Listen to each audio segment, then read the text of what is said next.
నాగమణి కంటే జైలుకి వెళ్ళాడు కదా, ఎలాగనిపించింది? ఎందుకంటే జైల్లోకి అసలు ముందు కొంతమందికి జైలుకి ఎందుకు వెళ్ళాడు అర్థం కావట్లా.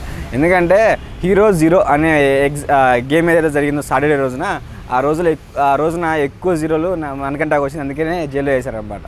సో జీరోలు రావడానికి కారణం ఏంటంటే ఆయన ఆడిన గేమ్, ఎమోషనల్ గేమ్లు ఇలా కొంచెం ఆయనకి ఎక్కువగా నెగిటివిటీ ఎక్కువ ఉండటం వల్ల ఆయన జైల్లో వేశారు. సో జైల్లో వేయడం వల్ల కొంచెం మంచిగానే అనిపిస్తుంది, కొంచెం కానీ ఆ జైల్లోకి వెళ్ళిన తర్వాత కూడా ఆ మనిషి నాకు ఇంకా ఏదో థాట్స్ వస్తున్నాయి, ఇంకా అదే థాట్లో ఉంటాడు. అదే కొంచెం ఇద్దరు కలిసి అంటే వాళ్ళ వైఫ్తో ఎక్కడికైనా బయటికి వెళ్ళినట్టు ఊహించుకోవచ్చు, ఇంకేదైనా ఊహించుకోవచ్చు. ఈయన మాత్రం నెగిటివ్ థాట్సే ఊహించుకుంటాడు. సో అందుకుగా జైల్లో వేసింది.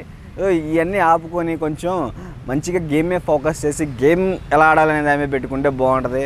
మిగతా అన్నీ ఏంటంటే అది ఏదో ఎమోషనల్ డ్రామాలు ఇవన్నీ ఆపేసుకొని మిగతా ఆడి మీద ఉంటే బాగుంటుందని నాకు అనిపిస్తుంది. జైల్లో వేయటం వల్ల ఇంకో ఆయనకేం పెద్ద ఇదేం అనిపించలేదు. అంటే జైల్లో వేసారు కదా, మళ్ళీ రెండోసారి వేస్తే ఇది అంటే తక్కువగా చూస్తారు, ఇదేం లేదనమాట. ఫీలింగ్ ఏం లేదు.